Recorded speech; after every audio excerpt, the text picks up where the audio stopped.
It gives me immense pleasure to invite my distinguished guest today, who has been one of the key contributors in our nation building. We have honor to invite on our ringside view today Mr. T.K. Ramachandran, the Secretary of Ports, Shipping and Waterways of Government of India, with an illustrious career spanning several decades. Mr. Ramachandran brings a wealth of experience, vision to our discussion and understanding. Prior to his current role, Mr. Ramachandran served as the chairman of VOC Port Authority. So he has the actual on-ground experience of this particular portfolio. And under his visionary leadership, he propelled the port through the volatile periods of COVID era, and the coal and container dominated port grew 9% in FY24. Before assuming leadership in the port, Mr. Ramachandran held pivotal positions within the Tamil Nadu government, showcasing his versatility and astute administrative acumen.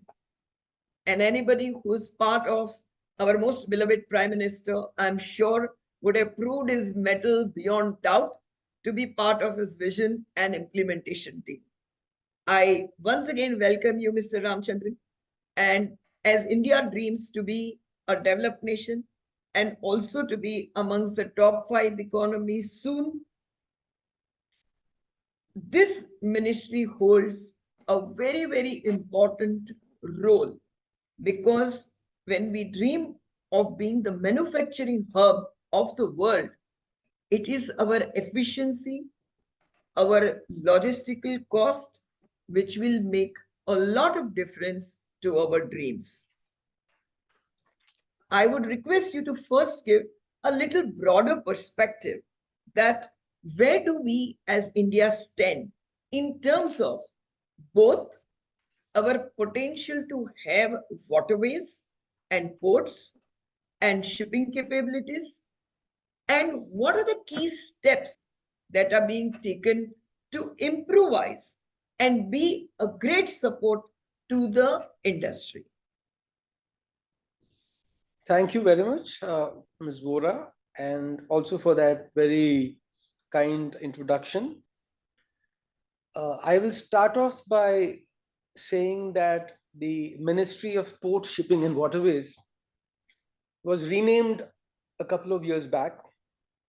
Earlier, it was the Ministry of Shipping, and then it was realized that the ports are a very essential component of the entire ecosystem, and therefore ports also need to be part of the name nomenclature of the ministry. So ports and then waterways. So these three key pillars of the ministry look after the entire waterways sector, which means maritime shipping, which means coastal shipping, and also inland waterways. So this very well broadens the scope of the ministry to include all these areas. Now, as a maritime nation, we have a large, long coast, 7,500 kilometers plus. We have islands, and we have about 12 major ports and 217 non-major ports. Now, this nomenclature is again slightly confusing, in the sense that the major ports are the ones that are owned by central government. The non-major ports are not really non-major in the sense that some of them are really big, like for instance Mundra port. It's a non-major port, but that is only definitional. This is only definitional. So we handle among the cargo that is handled, almost 55% is handled by the major ports, 45% by the non-major ports.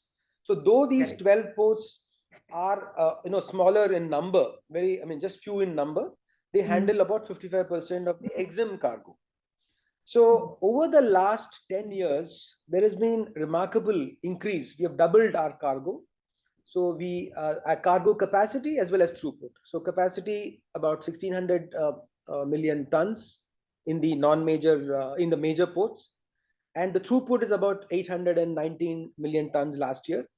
So there has Correct. been a very good growth in this sector. Similarly, in the non-major ports also, we have about 1,000 million tons of capacity. There also, we have done well. So overall, and of course, that is about 45% of the overall throughput. So overall, I think the growth has been very good on the port sector. Now, as far as shipping is concerned, the government is looking very keenly at how to improve shipping. We own about 1.4% of the world's tonnage in terms of the ownership of ships, and therefore the government is very keenly looking at how to build ships, how to ensure ships are owned by Indians, how to flag more number of ships in India, and how to create a financing ecosystem for this entire thing within India. So we are looking at something like the Maritime Development Fund, and trying to put in a leasing and leasing owning entity and so on, which have all been in the works for the last year and will find fruition maybe in the next few months or so. And underpinning all, and of course the third pillar, which is waterways. Waterways has also grown.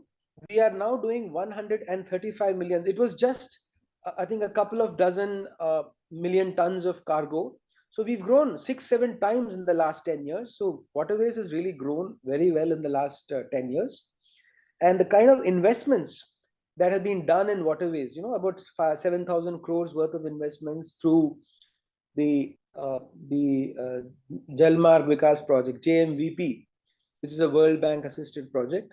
So our role there is to improve the waterways. They're called fairways. So make them deeper, ensure that there is draft throughout the year so that cargo and ferries and things can move. So these are broadly the three pillars.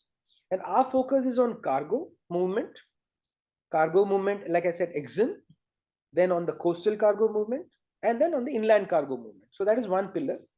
The other pillar is on movement of passengers, ferries. So which means we are trying to connect places so that people can use the waterways as means of transport. So ferries. And the third pillar is the ro-ro, which means the vehicles can just go on to the vessel and then move on the vessel and then run off. So run on, run off from the vessel. So this is another pillar. And the last is what we call the cruise tourism pillar, which ensures that cruise tourism is improved at a great pace. Now across the world, there are large number of cruises which run, which are plying between islands, between the Mediterranean Sea and in the Caribbean and so on. But cruise tourism is just taking off in our country, and last year was particularly successful. We had almost 100 different vessels calling our ports. So cruise tourism is another important thing because we think that in terms of employment generation, it can be a great thing. And river cruise. So again, cruise can be coastal, it can be ocean, and it can be river. On river cruise, as you are aware, we have the longest river cruise in the world, the one that is called the Ganga Vilas, which moved from Varanasi up to Guwahati, 3,000 and odd kilometers. Very successful, booked up to 27, 29, 28, 29, and by mostly tourists from abroad, European tourists and so on. Wow. So I think there's so much potential in this sector, and underpinning all this is the fact that there are three other underpinning things that we are looking at. One is the green part, which means whatever we do, we'll try to do it green. And the second thing is on technology. Use technology as far as possible to ensure that things are efficient. And the last thing is go digital, which means that there's absolute ease of doing business, etc. So on process, so I call it ease of doing business, cost of doing business, and speed of doing business. So we should have ease of doing business, which means the processes become simple. The speed of doing business, which means you do it fast, and then the cost of doing business, which means it becomes, financially viable for anyone using this entire system. And of course, our logistics costs in India are said to be between 14 to 12%, 12 to 14%, and our aim is to reduce it to about 8 to 9% in keeping with what is there in the developed world. And finally, I would like to say that the overall shift, the shift from road to rail and then further to water is itself a green shift, because apart from being less Correct. costly, the per ton cost of moving goods by road is something like, say, 3 plus 3.5 plus. It comes down to 2.6, 2.8 when you move it by rail, and it falls drastically to about 1.8 to 2 when it comes to waterways. Therefore, the Waterways. shift itself, the costs are lesser, it is more green, the amount of fuel consumed is lesser, and so on. So our entire aim is therefore to become green, digital, ease of doing business, cost of doing business, this entire chain, value chain we are looking at. And therefore, we are really in interesting times, is what I would like to say to sum it up. Absolutely. Thank you so much for your broad summary. So first, I will take up within this large, big picture, and where there is humongous potential possibility, and I can make out that when it is made up in mind, it's bound to come into action, and your vision is very clear which all areas you want to work on. So we take up the port sector first. Is there any benchmark in terms of our ports efficiency that we were at, we are now, and what you or we as a country should vie for as our productivity, time to uh, you know work at ports? Are there any benchmarks that we want to achieve, which will in turn reduce the cost of logistics apart from waterways? Yeah. So we have this vision, the maritime Amritkal vision, and the Maritime India Vision, Correct. which was released 21, the Amritkal Vision 2047, which was released by the Honorable Prime Minister in October 2023. And we have seen remarkable progress in the last 10 years. And we rose from the India's ease of doing business ranking rose from 134 to 63. And our the other logistics performance index, we have come from 58 to 34. And specifically with regard to the port and the maritime, it is from 44 to 22. So everywhere we have improved. And you would be surprised to note that, we the turnaround time in our ports, which is come down from 1.7 days to 0.9 days, and we are among the top countries in the world. Even Singapore is at one day. So we are at 0.99 days, which is about 2 hours. And even the other countries, major countries, some of, if I can just read out, Malaysia at 1, New Zealand at 1.1, the Germany at 1.3, USA at 1.5, and so on. And therefore, I think we are doing really good on turnaround time. But that's So a overall, marked ease of improvement. doing, yeah, marked improvement, in spite of the fact that we are, gone much ahead in terms of cargo. So we are handling more cargo, handling it more efficiently, and a large, portion of that is because of better processes, more automation, better infrastructure, and basically digitization and improving the ease of doing business. So I think That's a all this has contributed. remarkable uh, performance when we can proudly say that we compare in terms of turnaround time to Singapore and Malaysia, which are largely dependent on this. So this is one of the best that we can say. Yes, absolutely.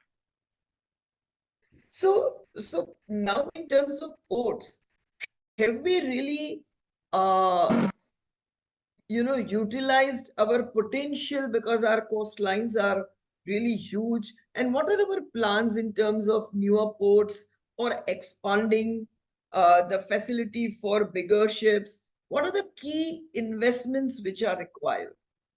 So, in the Maritime India vision, the Amritkal vision, we are looking at an investment of something like 80 lakh crores in the next 25 years.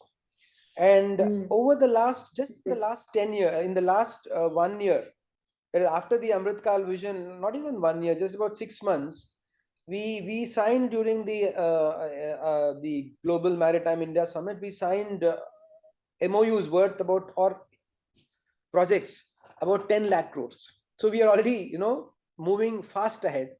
And these are all projects which are taking off.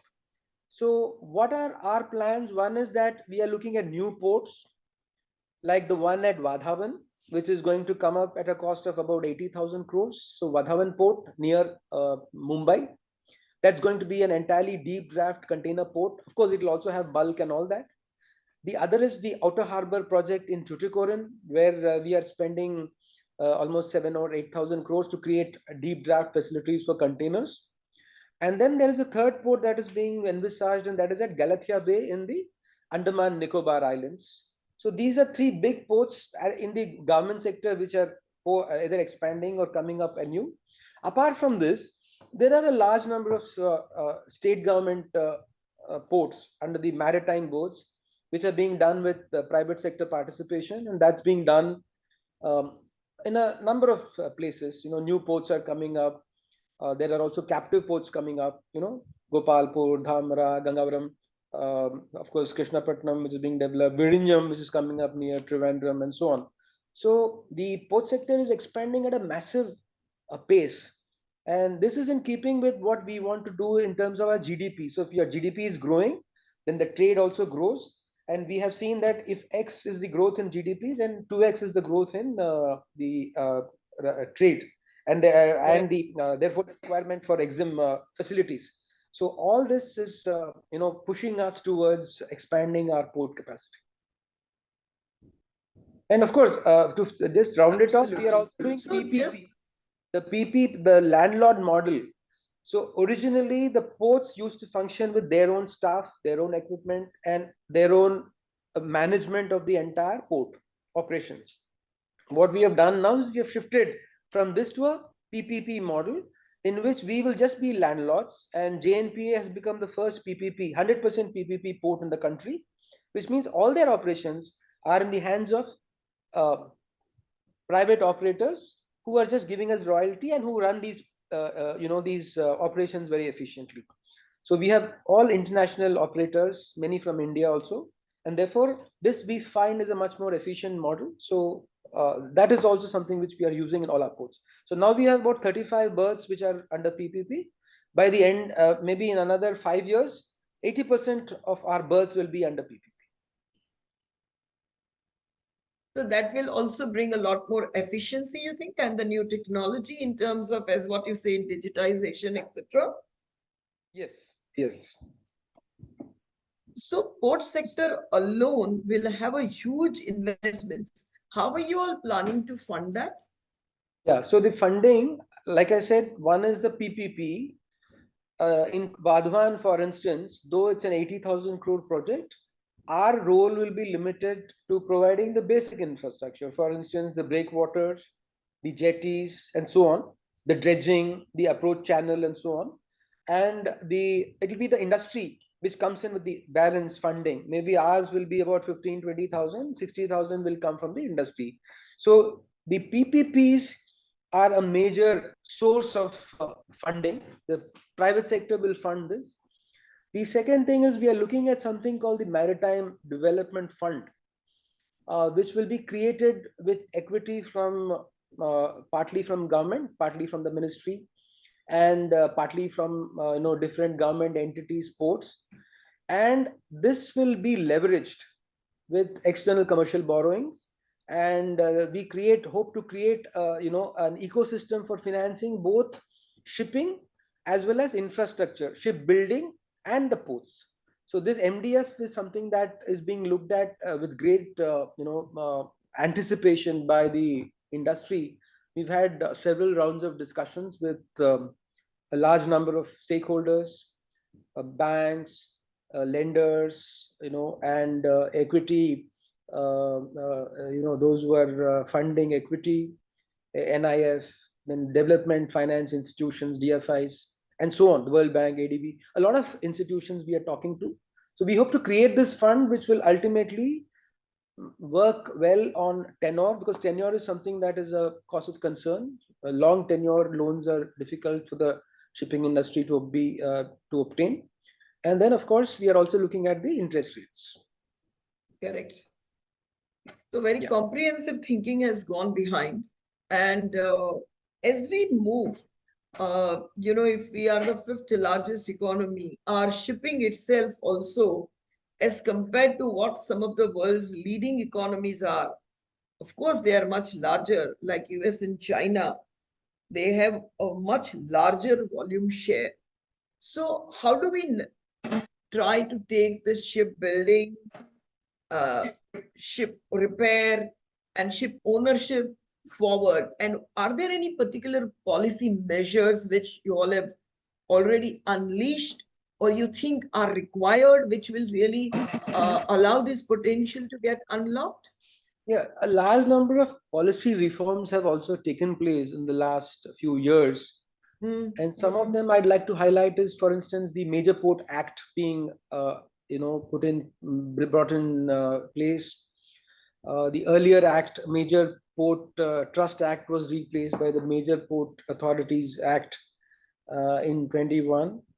And similarly, there are other acts which are being either modified so that we have more policy flexibility, and that includes the Merchant Shipping Act, the one that was brought out in 58. So that is also under the works now. Similarly, the Coastal Shipping Bill, and then the Indian Ports Bill, which looks at the Indian Ports Act and how to modify that, and a large number of policies which are under reform. One is the land policy guidelines, then the captive policy, the captive berthing policy, waterfront land development policy, the township policy, because a large number of ports, are situated within townships, or the townships have come around these ports, Mumbai, for instance, or Calcutta, or Chennai, or Kandla in Gujarat. So the townships have grown around these ports, and therefore there is a lot of possibility of unlocking the land value. So large number of policies. Similarly, on the Inland Vessels Act, Inland Vessels Rules, large number of policy reforms have taken place. So that is on the policy side. On the other side, we also have brought in place reforms for the way the ports function, the rules and regulations that are used for the ports to which the ports use to operate. Those have been also liberalized. More autonomy has been given to the ports, and so on. As far as shipping and shipbuilding is concerned, I think this is one area which is really been receiving a lot of attention. As you said, the shipping industry, it has a large number of sectors. You start off with financing, insurance, ownership, leasing, and then the arbitration ecosystem for this entire thing. Then you have flagging or registration of the ships, and then you have the operation and management of the ships, the manning and the crewing of the ships, and the welfare of the seafarers, and then finally shipbuilding, ship recycling, and ship repair. So I think a dozen areas on which we are working at the same time. So I can go on for hours on each of them, but then I think suffice it to say that on let's start off with ownership and leasing. So we are trying to see if we can create an ownership. See, $75 billion is what we are spending currently on leasing ships to carry our cargo. Out of the 85 billion that we spend as a country on freight, $75 billion per annum goes to leasing ships from abroad. That's a huge amount. And we have estimated that by the year 2047, this will rise to something like 400 billion, which is the outgo for leasing ships. So the question that we need to ask ourselves is, why is it that we are not able to have our own ships? So like I said, we don't own ships. We just own about 1.4% of the world's tonnage. So we have Yes, to increase ownership. exactly. If we increase ownership, then we don't need to spend so much on leasing. But for ownership to happen, you require financing. So we don't have the financing in, ecosystem. So where will the, because the funding has to come, it has to have tenure, long tenures. It has to have the lower interest rates. So we are trying to see how to put that in place, create a fund so that it can finance. Then insurance. Now insurance, as you know, is under the hands of the P&I clubs, the protection and indemnity funds, clubs across the world, and it's a very close group. So insurance becomes a problem for shipbuilding, ship operation in India. So what can we do something on that? We are working with finance on that. And then of course, like I said, the arbitration. See, the thing is you can do all this, but ultimately if the legal system is such that it does not allow the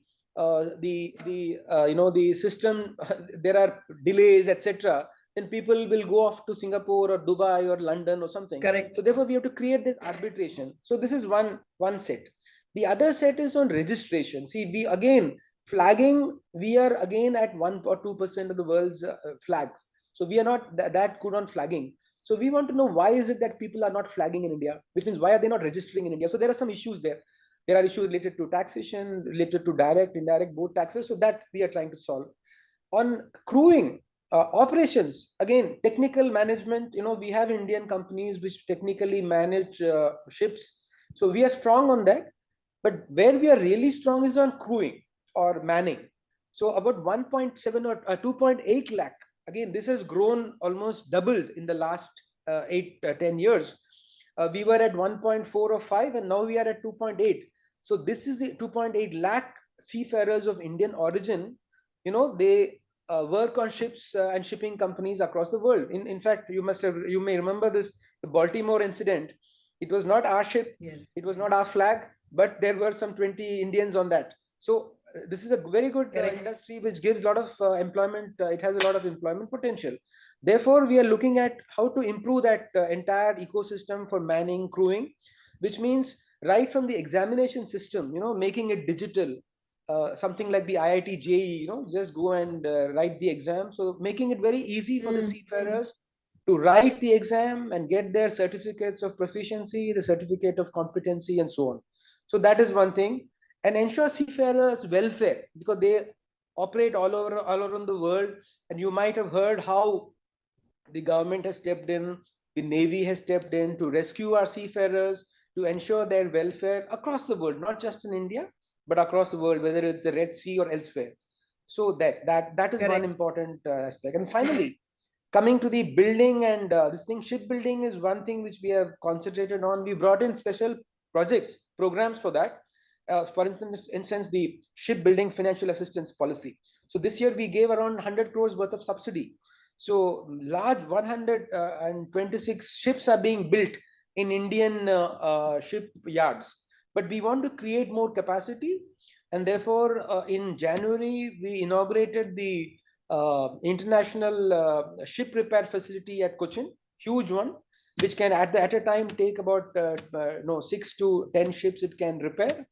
And then the other one is the new dry dock, huge, about 310-meter long dry dock in Cochin by the Cochin Shipyard Limited, where you can even build, huge vessels like VLCCs and LNG carriers. So that is the kind of capacity that is being built for shipbuilding. On ship repair, we are very gung-ho. We are creating clusters, one cluster in Cochin and one cluster near Kandla called Vadinar. So these two clusters will have the entire value chain. And we think that just like what happened in the automotive industry 30 years back when Maruti came in, and the entire value chain came in, which means all the small and medium industries also were brought in. So similarly, the entire value chain will be brought in. And the shipping, you will be surprised that some of the biggest companies which we are familiar with, Daewoo, Hyundai, Mitsubishi, lot of these companies which we know them today were actually earlier or were just shipping companies. They all started off in shipping, and shipping is a heavy industry. It leads to building up and growth of the heavy industries and the entire value chain. And that is what we are trying to attempt. We are in talks with many countries, Korea, Japan, and so on, Dubai, UAE, and so on, so that we can bring in the expertise, the finance, and also the capabilities, the training, and so on, so that we can create similar clusters in India. So the entire value chain of shipping is what we are looking at. And of course, recycling, already we are at number 2. We were at number 1, we are number 2 because of certain reasons. Other countries like Bangladesh or Pakistan were also doing that cheaper. But now with what is called the Hong Kong Convention, which has now been ratified, and it is going to become, it is going to become the law of the seas. So as per that, only those who are in conformity with the Hong Kong Convention, only those yards can break ships. So that also is going to come in. And finally, on the at the IMO, last year we won our place in Group B at the IMO Council, and we had the largest number of votes. I think it was 147 or 153, something like that. That many countries gave us their vote of confidence to be on the council. So it was a very successful campaign that we ran at the IMO. So our aim is not just to work in India on all these things, but also to be a world leader in terms of the influence that we can have in the matters. The Chabahar port we signed a few days back. Honorable Minister had gone and signed that. The contract was signed. So we want our presence in more countries. We want to be more globally vocal, etc., etc. I suppose that's how I like to explain it. But I would of course open the floor for questions by my colleague and my analyst, as also by the audience. But I must say that we all as Indians are very lucky that, of course, our Prime Minister has envisioned us in so much detail, and have also identified his soldiers like you, who also carry the vision and are so thorough in terms of every small aspects which are required to unlock our potential. I really thank you as an Indian also, on behalf of my entire team, for being part of this particular uh, podcast or ringside view, because it will be so much useful for anybody and everybody, as I feel the kind of growth which will come just because of even this one sector. And I know, like this, even railways have prepared their roadmap and they are working in detail to implement it. So extremely thankful and extremely proud to have you serving all of us, frankly. Thank you so much for giving. And I'm sure this kind of work and vision requires full dedication. Without that, you can't even run such a small organization as mine. So hats off. Thank you so much. I think thank you so much for giving us this opportunity to tell you about ourselves, because we work very quietly, but But our we can results, I see think when results you are there for. brought our turnaround time at global comparison, how much you all would have worked. But sir, now I will need a little bit of your time for my analyst to ask question, and then floor to be open for questions from our audience. Thank you. Yeah. Okay. Hi, sir. Thank you. That was a really detailed discussion. Uh, I mean, I've been covering port sector for some time, but the nitty-gritties that are known to you is quite a new thing for me. Massive. Thanks for that. Thank you. So, sir, Yeah. so we have a question from Dr. Prashant Mishra. So the question regarding dredging sector, regarding its growth and investment. So, example, apart from ports and coastal, we are also looking at inland waterways. So, uh, eastern side rivers would be requiring constant dredging on those routes. How do you see this capability of us developing over the time? Do we do it via own captive companies, or we require the foreign entities to pitch in for these maintenance as well as on capital? Yeah.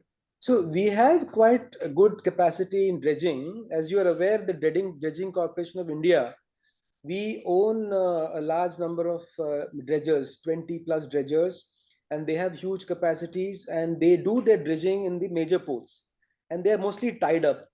When it comes to capital dredging, rock dredging, etc., we sometimes need to use companies from across the world, because they have special capabilities and these are highly skilled jobs. The Boskalis and similar companies from across the world, mostly European.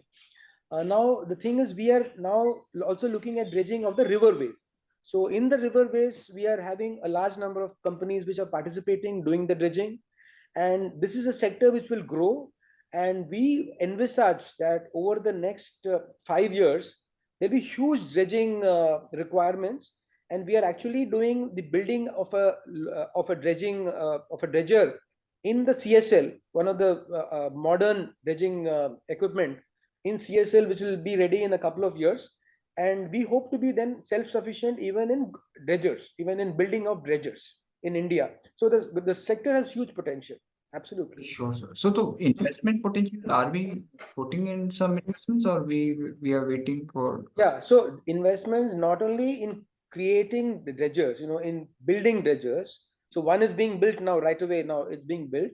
Apart from that, any other scheme in our the financial assistance policy also includes dredgers. And if it is green, we give you additional incentives. So what is 20% for ordinary ships or vessels? We then add 20% for green, if it's green or hybrid, etc. So all those advantages are there. One question I had from my side only, like for example, in port sector and in coastal, designing or deciding on a project is relatively based on parameters such as distance of the port towards our hinterlands or something like that. So it becomes lucrative. But when we speak about inland waterways, I mean, it is a very complex cascade of rivers which are flowing across, and you also have a competitive road network which is built nearby. So how you, and there are smaller projects along the way you built in on the inland waterways. So how does this, I mean, you decide on a project when it comes to inland waterways? Is it's much more complex than deciding a port network around the country. Yeah, maybe you're right there. But then you see, the inland waterway sector, unfortunately, has not developed over the last several decades. So now there is concentration on that because I said it's cheaper and it's also environmentally friendly.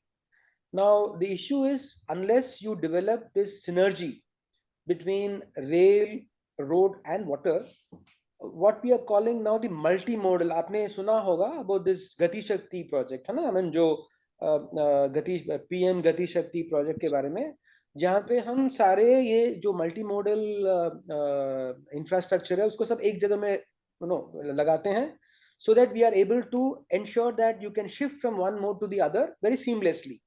So there are 32 multimodal parks being now conceived or built across the country.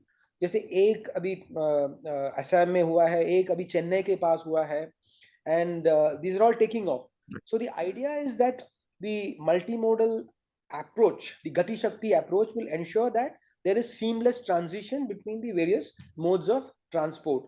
And for that, we are not really worried about road or rail. See, whichever is most efficient, most cost effective, and which takes least time, that will have to take the traffic. That is the best way. That is best for the country. So we are not looking at it from our ministry point of view or X ministry point of view. It's a whole of government approach, and therefore we will place our resources, our infrastructure wherever it is most efficient.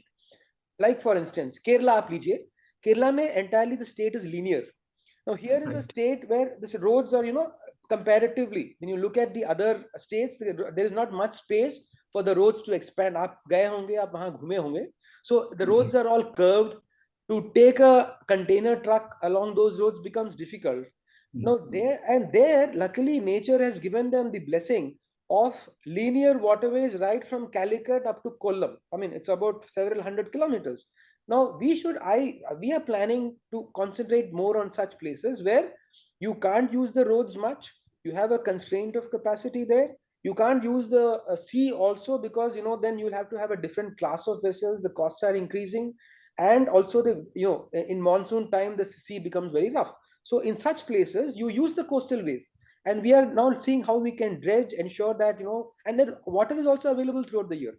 So there are large number of constraints, and when all these constraints are not existing, जहाँ पे पानी है, draft का problem नहीं है, it becomes cost effective. So there is where we will plan our infrastructure. जैसे गंगा में we will not plan upstream because there is an issue of draft. जैसे यमुना में but we will plant downstream of Patna, downstream of Varanasi, and in maybe in Assam, through Bangladesh, in Gujarat, wherever it is possible, in Narmada, in Godavari. So the placing of infrastructure is completely dependent on all these parameters that I just mentioned. Okay. So I think this approach of an integrated planning across projects is one of the reasons wherein we can take a call that logistics cost would decrease over the time, because I mean initially everything was happening in silos. Correct. Absolutely. Absolutely. That's great to hear, sir.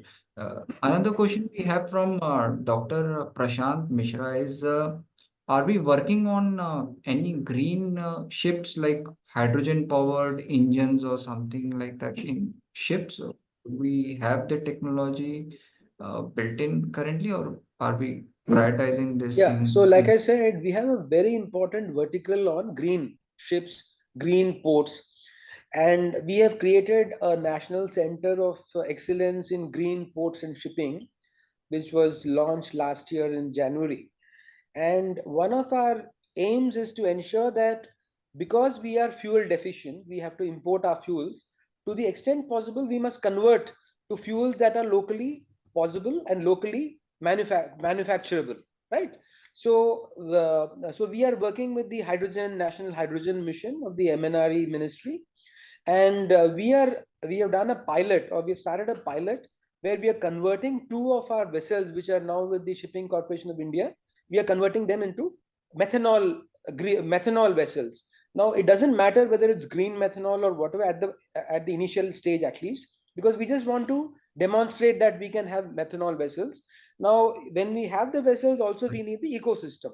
So what we've done is we've identified three ports. Of course, ultimately all our major ports will become hubs, but we've identified three ports. One is Kandla, one is Paradeep, and the other is Tuticorin. So in all these three ports, we've given land to a large number of companies who have taken. I was so surprised to see the kind of response that we got from the renewable energy companies. At least a dozen of them in Kandla, they have taken about 3,500 acres of land to put up I think 5 million or more tonnage of green hydrogen annually. Similarly, around 300 acres in Tuticorin, in Paradeep, all these have been now bid out.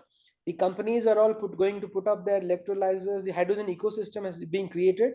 So green hydrogen, green methanol, green ammonia. We are tying up with countries across the world, Singapore, other places, Europe, so that there is exports. So what we are doing is we have also sanctioned about 35 crores for bunkering, transport, and storage of hydrogen and hydrogen derivatives in the ports, so that when the thing is, here is the chicken and egg kind of situation. You must create the ecosystem.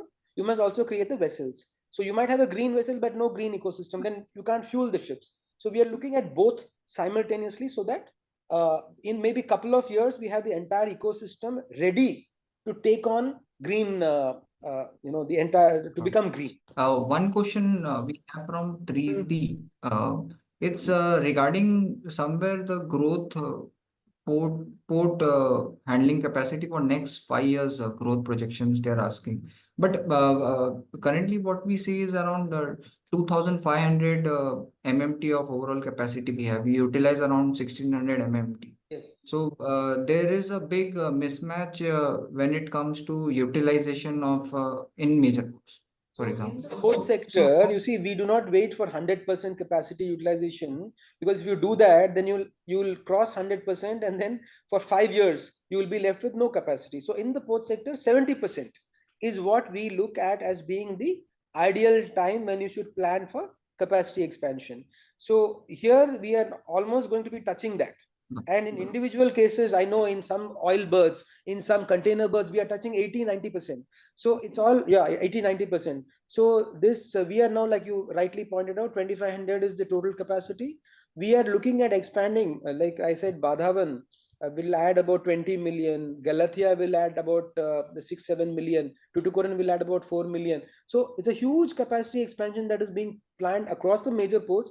And also you think of all the minor ports, the non-major, sorry, not the non-major ports, which are also planning similar capacity expansions. Right. So we are going to have huge growth in the next 5 years. And sir, with the global ambitions comes like global volatility also. So what we are seeing in our nearby periphery, the Red Sea crisis, for example, which is happening over there.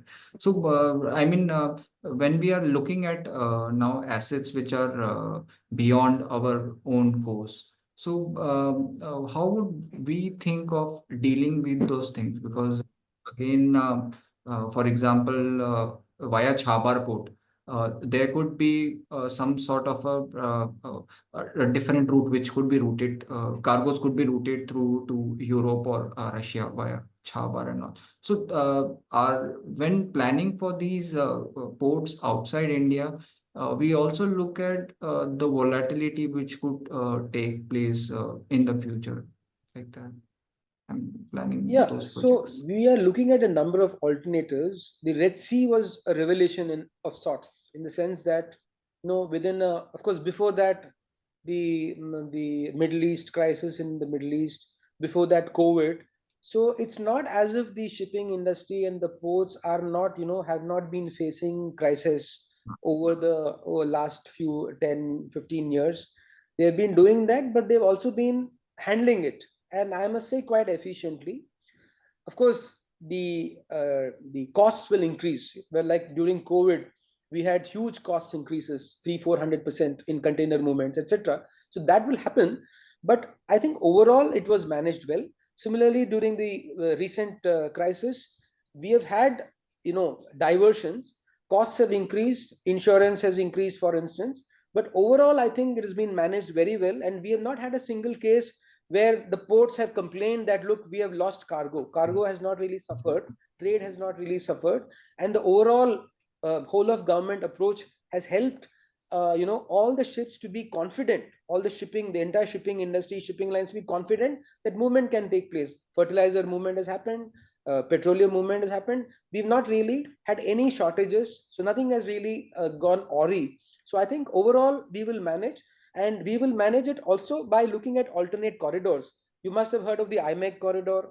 You must have heard, of course, of Chabahar opens up us up to the INSTC, Yes, the I'm International North-South Transport Corridor. Then there is the Eastern Corridor, the Maritime Corridor, which goes to Vladivostok. So a number of these corridors, when they open up, then the risks are minimized or I reduced. think the Economist magazine article highlighted this thing that one of the biggest achievement in PM Modi both the tenure is one of the infrastructure which has been built up in the ports and the better utilization which has Yeah. picked up. So for us, it was very pleasant, and it was a very pleasant surprise to read this article and to see that, the economists talking so highly of the improvements in the port sector. So we are very happy that the world is taking note and notice, Yes, yes. and therefore, of course, Congratulations to your entire team, sir. yeah. So we have a very committed, dedicated team working, hundreds of people working in the sector, especially in the ministry, in the ports, everywhere. So I should thank all of them for Because getting us this these are accolade. some of the Thank projects you. which largely go unnoticed by the normal people. So I mean, because uh, it takes a lot of time to build in a port. Probably it will go beyond the part of the government itself. So Yeah. prioritizing What the thing is that, unlike the other sectors, road or rail, where there is a lot of public interface, yeah, shipping में public interface ज्यादा नहीं होता है. किसी को ये नहीं पता होता है उनका पेट्रोल कहीं से लाया जा रहा है, शिप से लाया जा रहा है, कैसे उसका आयात निर्यात होता है. People don't know, but we are at the at the in the backstage, so nobody knows about us. But what we are trying to do is we are trying to see if we can bring it to the public in a more interesting manner, and that is through our CSR as well as our community outreach, for fishing communities, coastal communities, and all. And also, I forgot to talk about the lighthouses. We have about 243 lighthouses across the country. Many of them are beautiful old heritage structures. So we did lighthouse tourism as per the guidance of the Honorable Prime Minister. we had a lighthouse tourism project in which 75 lighthouses were upgraded and tourism facilities were built around them. So lakhs of people are now visiting these lighthouses, which were otherwise forgotten corners of the country. So this was completed in February this year and was inaugurated. Right. So I think a lot of these things we need to do so that people become aware of, like for instance, this podcast itself might help more people to get to know what we are doing. Absolutely. And I must highlight this fact that it takes a lot of resolve to decide on a project, because till the time the project comes to fruition, the government itself might not remain, but it's for the greater good of the nation that those projects come into life. So it takes a lot of resolve to be in the project. So I also have, sir, a question from Mr. Jeet regarding the shipbuilding projects, shipbuilding thing which we are planning. So any specific ships we think that we could enter into, like crude tankers, product tanker, bulk, or LNG carriers, something like that we want to get into specific, or Yeah. So we we want to keep it? want to create the entire shipbuilding ecosystem.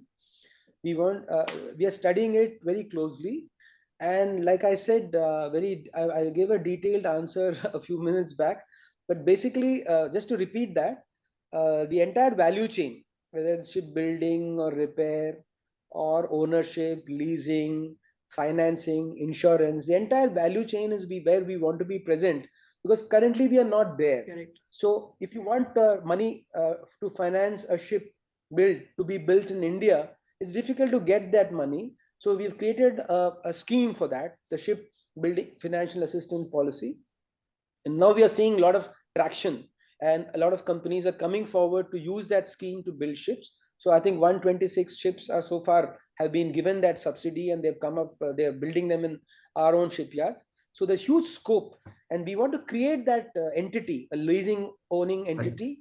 We want to create a shipbuilding facilities. We want to create a maritime development fund, so that all manner of ships are built in India. At least we have the capability, and I said it's a heavy industry, and along with that you will have a large number of supportive industries, MSMEs, employment. It's a huge opportunity, Right. and which we think we should not miss. Right. And so, Especially when I this will green, just take one and minute off. remember that this green transition is happening now, and we must get into it. I think we missed the VLCC bus, but at least the green shipping bus we should not miss, because everywhere the technology is being demonstrated, developed. So if we get in at this point of time, it's going to be very good for India. And we have the technology, the brains, everything. All we need to do is to step in and create the ecosystem. Correct. I'll just take 1 minute here, Harshal. That right now, as I broadly understand, most of the shipbuilding is with the public sector units. Is broadly correct understanding? Yes. So it's a way forward, of course, in terms of order books, they will substantially benefit.